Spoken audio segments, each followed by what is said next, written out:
Hi, welcome to the Heli-Max video update. My name is Frank Noll, and I'm going to be showing you how you can make the little 1SQ fly as nimble as you want or as hyper as you want.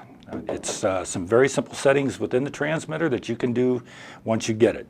If you haven't purchased one of these things yet, make sure that you follow these instructions really detailed, because it will number one, it'll prolong the life of the heli and enhance your ability to learn to fly it quicker. Okay, now that we're ready to start changing some settings in the transmitter, the first thing we'll do is turn the radio on. Make sure that you don't have the battery plugged in on your 1SQ or it'll fly away. If you look down here at the bottom of your screen, you'll see a little circle, and half of it is black, half of it is clear. Okay, that's your indication for your dual rates. You have two different rates on it, one for sensitive and one for easy flying. The one with the half circle is the calm rate. That makes it more docile. Okay, to change it to the high rate, you simply just push down on the transmitter stick, on this right stick, and it'll fill in that extra block. Now you're in the high rate mode, which makes the 1SQ a lot more sensitive.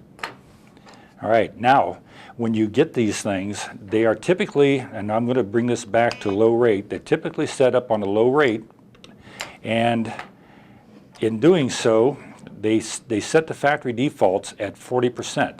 Now to change the default settings, you'll notice it beeped once before whenever I changed the rates from low rate to high rate. What I'm going to do is push it down and hold it down, and the beep will turn into a long tone. As long as that tone is operating or is making that sound, you can change the sensitivity on the heli by using this stick. Okay, now if you look right here, you can see that the indicator is moving up. This is just a percentage of travel that you're moving this stick back and forth.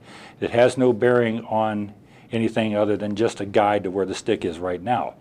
But what happens when you hold this stick down, and like I said, you'll hear a long shrill tone, and those set of beeps. Okay, now once you hear that beep, now my thumb is still holding down on the stick. I can change this setting, and this is where you change the proportions of how sensitive you want the heli to fly. Default and from the factory is right at about 40%. Okay, so now you can move that back and forth to where you want it to be at, like a normal operation. Now if it's too sensitive at 40%, you go through that same process and you hold it down until it beeps, and then run this up to, say 25%.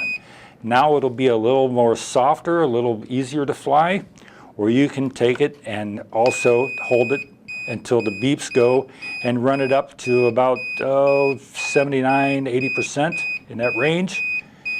And that makes it real sensitive, and you can actually make it do flips. All right, we're going to go one more time, a real quick run through for it, to see how easy it is to change the settings in it. You hold the right stick down till the beeping starts, and you can run it up to about 40%, let it off, and then bring the stick back to arm it. Okay, now once you pull it up, it'll fly around relatively easy. You know, it's pretty easy to fly. It doesn't take a lot of input.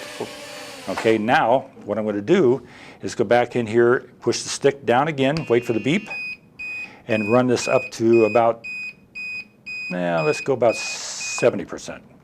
Okay, bring the throttle stick back down to 0, and then arm it again, and as you can see, it's a lot more sensitive. All right, be careful whenever you first turn it on. If you hold the stick down and you hear that beeping and this throttle stick is down, you may not realize it, but you just zeroed that out, so it's not going to be able to move forward or aft. All it's just going to do is just go up and down, and you won't have control over it. So if you think that there's something wrong, there's more than likely go in and check this, and you've inadvertently hit that button and change the setting without knowing it. So hopefully this is to give you an idea to get through and help you really enjoy the 1SQ to its full potential. Okay, now that you've got the Heli-Max 1SQ up and flying, and hopefully with the settings that we've shown you, you'll be able to fine-tune it the way you want. You can be as docile or as hyper as you want, and the rest is up to you to have as much fun as you want with the new Heli-Max 1SQ.